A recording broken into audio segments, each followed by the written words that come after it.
To the morning show here. Thank you very much. Yes. Good morning, our viewers of the Family Church of Uganda TV. Yes. Thank you so much for inviting me again and again, because I'm not a visitor here. Yes, and we are going to discuss autism. Yes. That is true. For those who might not know her, or for those who are wondering where you've seen her, well, you must have seen her on the Health Pot show. Yes. That also happens here at Church of Uganda Family Sure, TV. yes. Definitely. So, on 2nd April, we celebrated World Autism Day. Why is it important? Why does autism have a day of its own? Yes. Thank you very much. Yes, you see the world over, there are so many world days. We see the World AIDS Day, we see Women's Day, That's true. we see the Girl Child Day. Yeah. So, 2nd April was put together globally to celebrate the autism child and people. So it is called the World Autism Awareness Day. Word, you know? So, it is very important because we know that autism is a syndrome. It is a spectrum of many symptoms and signs. That's why it's called a syndrome. It means It's not a disease. It is not just an illness, like you know, you have malaria, you Yes. have fever. It is made up of many different symptoms. So, and in the end, the whole package, like a whole recipe, you know, as women, when we are cooking, you have a whole recipe of things. You have your flour here. Flour cannot be donut unless if you put flour, you put the milk and the yeast. So autism is a combination of different signs and symptoms. So the world put together 2nd April to celebrate autism. And in the essence, basically, it is to increase awareness. Do you know, before you talk about something, many people kept calling, you know, this autism, what is it? Because they had heard probably the hashtags of today is the World Autism Day, and you know, people were discussing about it. So it is basically to create awareness, but also to create acceptance, as we are going to discuss. Let people be aware, and after you are aware, then you accept. Because we have these children. I am a pediatrician by background. So as a pediatrician, we see mothers, we see so many children, we see several children. We see people in school, because I'm also an entrepreneur of school. We see children in school with autistic features, with features that actually describe them as being autistic or having autism. So it is us to be aware. It is not only for doctors or the health workers, but even you here. You might have a worker here. Based on the symptoms you are going to say, you might say probably this person is autistic.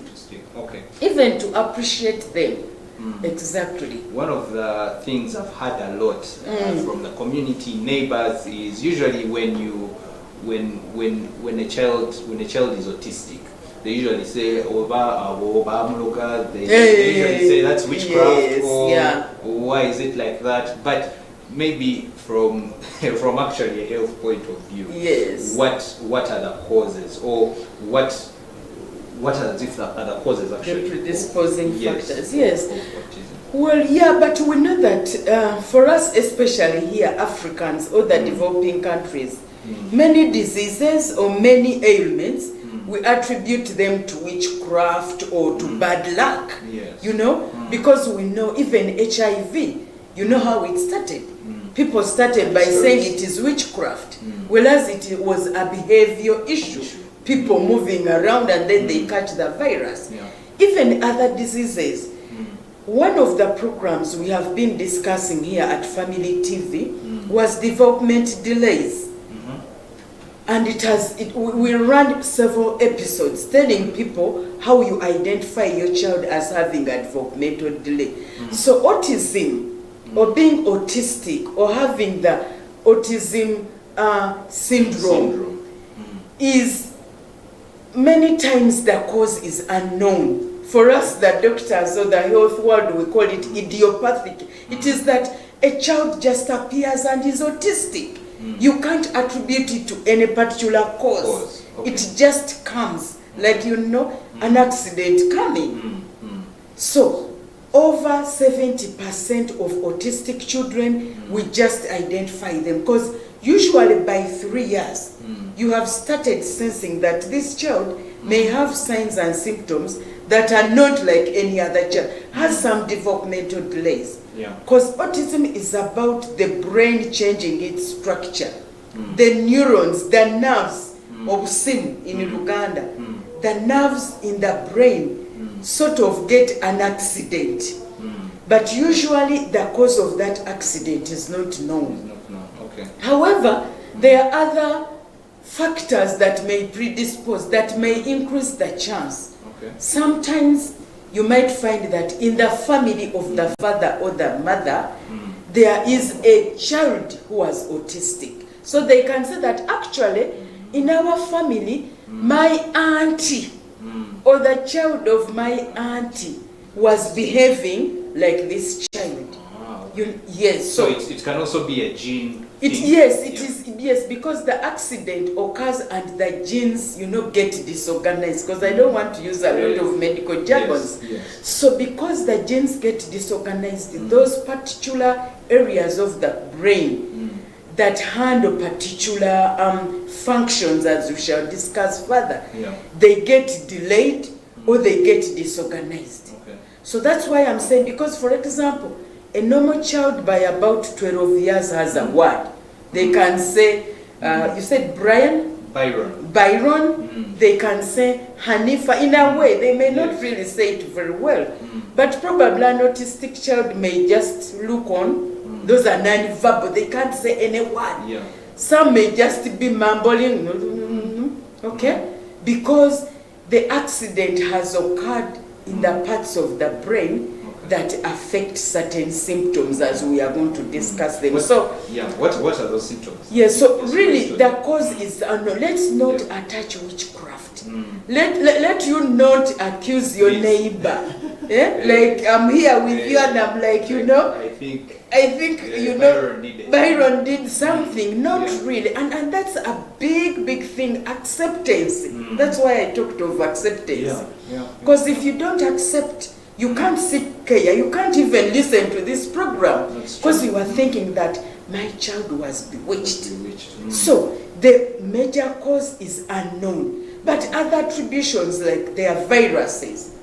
Some viruses can can cause accidents onto your genes, and then the brain parts that are supposed to help certain functions of speech and movement and whatever get disorganized. Alcohol also has been attributed a bit. Sure? Yes. Okay. So if you know any pregnant listener here, please, alcohol has had some attribution as a predisposing factor. That's why us as clinicians, we tell mothers, the moment you are pregnant, please avoid alcohol. You need to make it clear that also wine might be alcohol. Oh, wine is okay. Alcohol is alcohol. The moment there is OH, chemistry, I think they call it. I mean, I just learned recently that they call it big mineral water bottle, but they really mean alcohol. So really, the major take home is that the cause is unknown. But it can run in families, it can be a virus, so a mother just gets a fever, it can run in families, So basically, the major signs and symptoms usually are seen by around 3 years. 3 years. Because, the brain part of, development occurs around that time. We talked about early childhood development in the health spot. In the health pot, I will keep referring to you that a child below 8 years, that's when you actually see most, developments. So usually by about 3 years, you can see a child is not doing well. And by the way, autism is more in boys than girls. Really? It has been found that it is more. Why though? Well, as I said, the cause is unknown, so most of the explanations may not be known. Yeah. But studies have shown that actually, if you have a father who has a familial history, it is more likely that probably that history may end up with the gene, may go into the boy. Probably it is on the Y chromosome, but I don't want to go into a lot of science. So basically, there are so many symptoms or signs. Yeah. You know what you can actually see and you suspect. Majorly the issue about communication or talking, the verbal. Yeah. You find that a child at about 3 years is not able to talk or does not talk like their counterparts. Yeah. So some children, by the way, are identified on social events. Okay. They are there, the child cannot socialize, because that's another classical symptom. Really? Yes, there is a way they don't, well, they can like to socialize, but they don't like to be with other children, or when they are with them, they don't behave like others. They like to be alone in a corner. They are loners, you know. You find every child is like maybe on these things they are, they used to play. The child is alone, you know, or clings onto a toy. A toy instead of, you know, playing like they're sharing, they don't want to share. So the social aspects of it, like you see your child does not want to socialize. So usually when children go to school, the teachers complain that this child is naughty. They don't want to play with other children, you know. The child does not talk. The child does not want to read. Some of them attribute it to not wanting. Until as a parent or as a caretaker goes further to say that actually there might be a problem. Of course, some of the children, it's about the motor system, the way they walk, the way they use their hands, you know, they lack that fine, you know. A child of 3 years can hold. Yes, meaning that you're fine. You can actually do this, whether they hold it like this or whatever, but in a way they can try to hold. But an autistic child will find it so difficult, may try to change even holding this may not really, you know, because their motor system, the system that works on their muscles, you know, because holding is about putting together the brain, the eyes, and the thinking. It's really a brain function. It is a brain function, and you know, we said it is about a brain structure accident. So you find that these children, the speech, the socialization and the communication, but also the way they move. So as a parent, most times they say, my child has delayed speaking. Yes. So the elder sister was able to say mama at 1 year or 1.5. This one is just saying, you know. This child does not sit properly. This child has not walked at an age that I saw the elder or like the neighbor's children. Because we said it is affecting the motor, the muscles, because muscles help in movement. So everything is usually delayed. Everything is delayed. That's why we are talking about delayed milestones. But the major milestones about the verbal, the communication, socialization, and communication. Because communication, for a child, for us pediatricians, we know, the child may walk in a room. If the child has never seen me as Dr. Hanifa, the child may not jump to laugh and be happy with me. And that is very normal. But this autistic child, the moment they will come, they will laugh with me, they will jump around, they will show as though they already know the place. So that is a behavior or communication problem. And that is also a symptom. Because, for example, even me, if I just come here, I don't even know the social etiquettes here, and I'm like, you know, I wait and I'm told to sit, and that's also class with children. When they enter with their child to come and be examined, they first cling onto the mother, you know, usually. And until I'm like, I entice them, I laugh, I give them a toy, I show that we are actually friends. But an autistic child, one of the classic symptoms, The moment they will enter, they want to jump on me. They will be my friends. They will already be moving around and climbing things and all that. And the other symptoms are so many. But they may fear to climb stairs. Yes, they fear heights. Okay. So when a child is walking, you might find that wherever they reach stairs, they stop. They fear noise or sound. So when you go with them, for example, for a birthday, people are shouting. People are shouting, they are singing happy birthday. For them, they will run away and try to avoid the noise or that, because that socialization factor, they want to be alone, or they will run away with that toy. And yes, they want to play alone. And that is also another side of it. But sometimes they over want to play or laugh. For example, you try to show that you are not happy, then they will laugh. So it is like there is discoordination. They have done something wrong and you are hard on them. They will laugh, they will love to play at that They will love to play at that. Well, as a normal child, if you threaten them, they will either cry or show that they are, moody. So for these ones, they don't show that.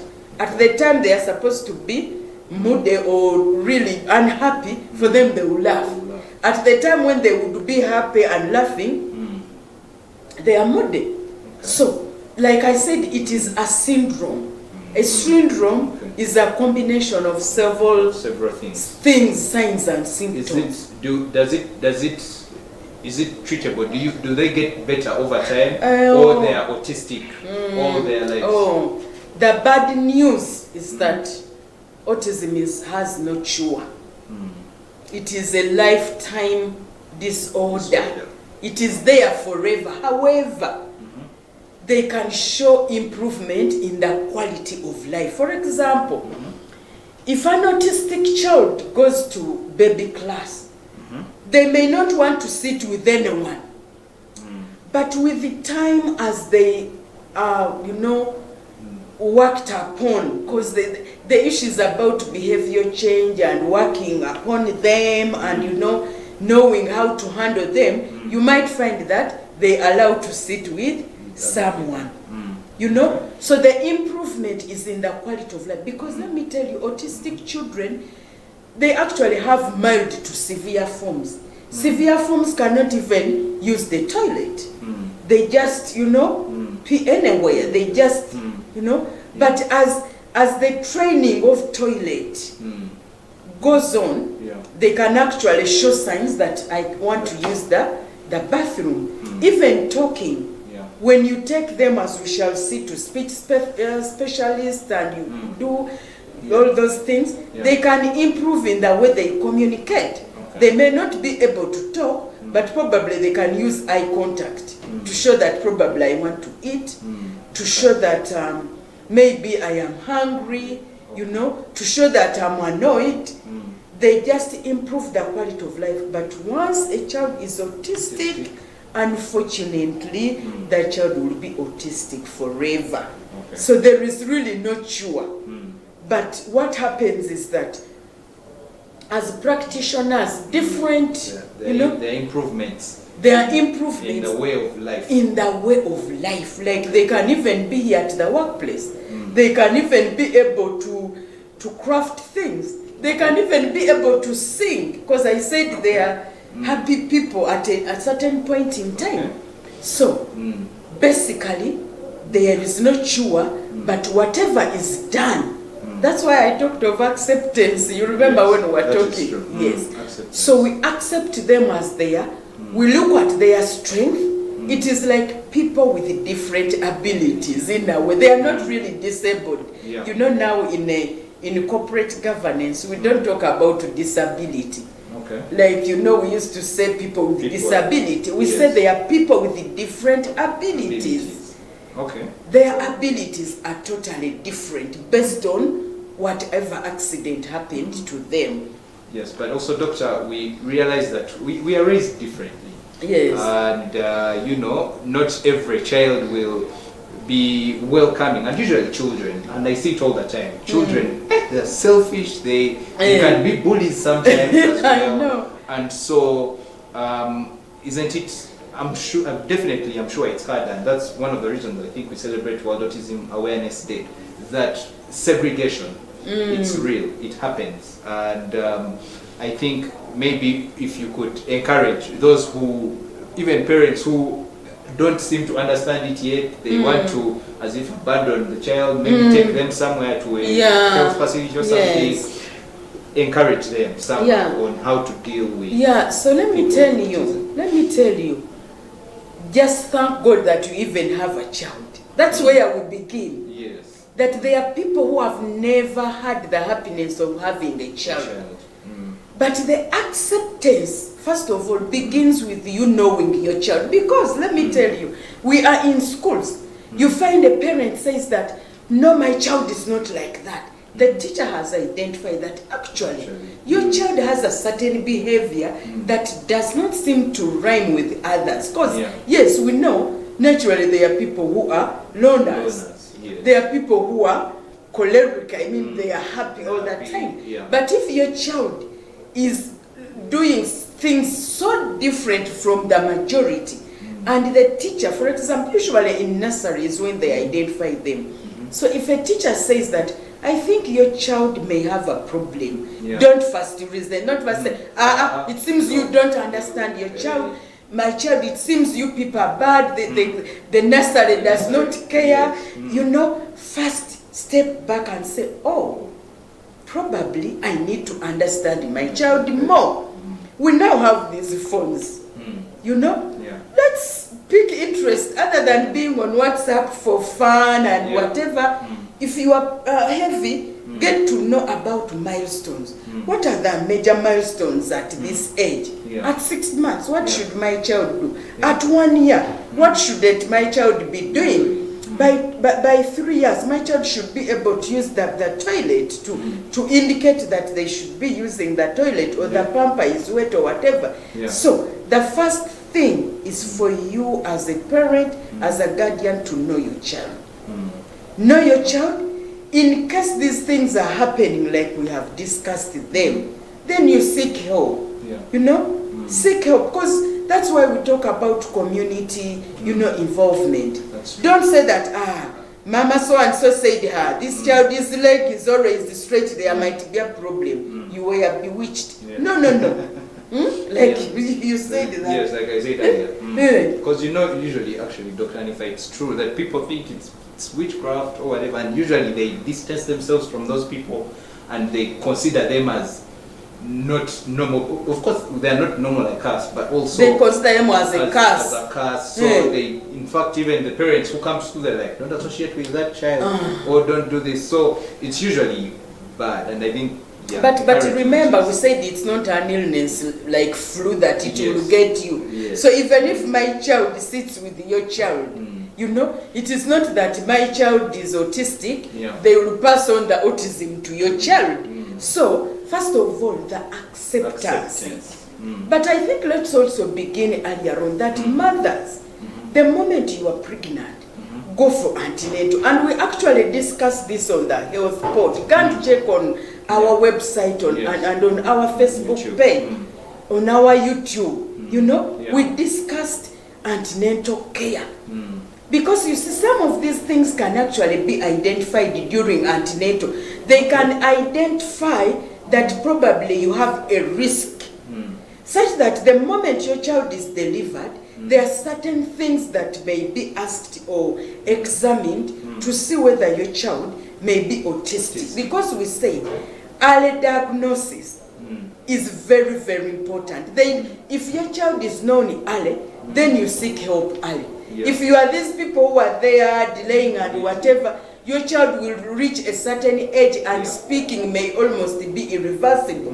Whereas if your child is diagnosed early, then you can actually get some improvement in the quality of life. So even beginning with antenatal, attend antenatal like we advise, so that we can actually suspect or be able to, you know, to understand whether you can be autistic. deliver from a health facility under good hands, you know, and then continue seeking care from a skilled person. You know, because as I said, you are taking your alcohol, you have a history, the child is not developing well, then, you know, because even early enough you can be able to suspect, why isn't this child doing this? Why is this child probably doing this and this? So the major issue is for you to start right from the time when one is pregnant. If you see anything that you suspect, seek care earliest, because early diagnosis is a key. And of course, accept your child, my dear parents, especially as mothers. Don't say, I will not breastfeed this child. Don't say, I will not take this child. And by the way, I liked some of the slogans on these organizations in Uganda that work on autism. They said that, I think, not seeking help is not an option. Not doing something is not an option. Meaning that you have to do something. So it is not an option for you not to do something. That is. I saw it on one of the websites. We have the Uganda Autism Society Association. We have several organizations that actually work on, you know, autistic children and Autism Care Uganda. We have is it Mukisa Foundation. You can Google those, you know, foundations in Uganda, and you take your child there for care. I was actually about to ask you where they can get the help from, because you kept saying that go acceptance. Where do I go for help, and what you've mentioned? First of all, when you go for postnatal care, when you have delivered, you can actually continue to attend what they call child days. The children go and they are seen, they are examined. In different health facilities in Uganda, we have those child days plus. They happen every time. You can actually find when. In April, there is, I think, one in July and all that. So when you go for, don't say my child is totally okay, oh, I just don't understand my child. When you go to any health worker, they can be able to examine and tell you that this child may not be feeling well. Bigger hospitals have neuroclinics, clinics that follow up children that may have developmental delays. In the brain. Go to those clinics. When you go to those clinics I mean areas probably within public hospitals, they will tell you, for example, Mulago, there is the neuroclinic that runs every Wednesday. So if you go, Mengo Hospital has, in Zambia, many hospitals, even up country, they say they go and see those children. Some of them are seen in clinics that see people whom they call they are psychotic. Because we know that autistic children can actually grow and they be as though they have, we used to call them mad, but for us we know they have those psychotic tendencies, like, you know, they are manic, they are hyper, they are what. But are they violent? I wanted to ask you that actually. Are they violent? If they get to the psychotic level, they can be violent, but many times they are the happy ones. But when they get psychotic and the mood, depending on, I said they can be mild to severe. So the severe forms can be a bit violent, but sometimes the violence is abbreviated by, you know, these factors. Maybe people are bullying them, people are not understanding them, people are challenging them, people are, you know, those things that irritate them. The irritators, yes. If they get to a lot of noise, like there is music, they can jump off and run away because they are trying to avoid the what. So when you see that, they can actually be as though they are aggressive or whatever. But yes, it can happen depending on the severity. So when you go to any hospital, you can tell a Musau, that probably my child is not talking well. Probably my child is not walking well. The way the child is walking, the hand is usually here. Or the child is walking, the neck is always here. Or the child is walking tiptoeing, or the child is walking in a funny way, or my child is over laughing. You know that is a symptom. That's also a symptom. Yes. Because you might find your child all the time, the child is laughing. Even when, oh, my child is speaking. Because I said they fail to hold moods. So the child will be moody all the time. The child never laughs. The child never smiles. The child is not happy anytime. Every time the child is not happy or is even just laughing. So you go and seek help. Any hospital can be able to identify and say, oh, this child may have a problem. Can we go? And they do a brain scan. You know, but even us as clinicians, as doctors, as health workers, we can be able to pull together, pulling P double or we pull L. We pull together symptoms. Like I said, it is a syndrome with several symptoms. So if I see these symptoms, I can suspect and say, please, can we understand this child more? Then there are score sheets which you can say, since this child has ABCD, I take your history. If I find you have that history, it is also a red flag. Okay? Then we do a brain scan. So they scan the brain and see there are those particular score features that indicate that actually there is a problem in the brain. All right. We are coming towards the end, Dr. Hanifa, and I'm sure we could talk about this for a long time. But as we conclude, what are some of the things that for those watching us out there that they need to really know, as if take homes? The take homes. The take homes for autism, what they need to know and how they need to handle it. So the take homes, my dear listeners and viewers, the take home is that autism is for real. It has no cure, but it is not an illness that is contagious. It is not a witch. It's not witchcraft. It is not witchcraft. It is you cannot pass it over to you. So if your child is in a school, don't say my child cannot sit with a child who seems to be autistic, because in the end the mothers can declare that my child is autistic to teachers or whatever. So don't deny this child of the opportunity. Let's be aware that these people exist in society because they actually grow. They can even be here in the workplace. So let's accept people with different abilities.